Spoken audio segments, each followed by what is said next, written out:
السلام علیکم ورحمت الله وبرکاتو. محترم وروره، زمنګ مسلک دا دی د امام اعظم ابو حنیفه رحمهم الله چې غایبانه جنازه زمو په مذهب کې نشته.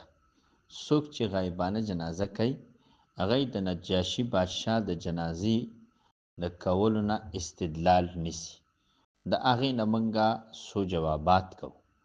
یو جواب دا کوو چې هغه خصوصیت د رسول الله مبارک صلی الله علیه وسلم دی.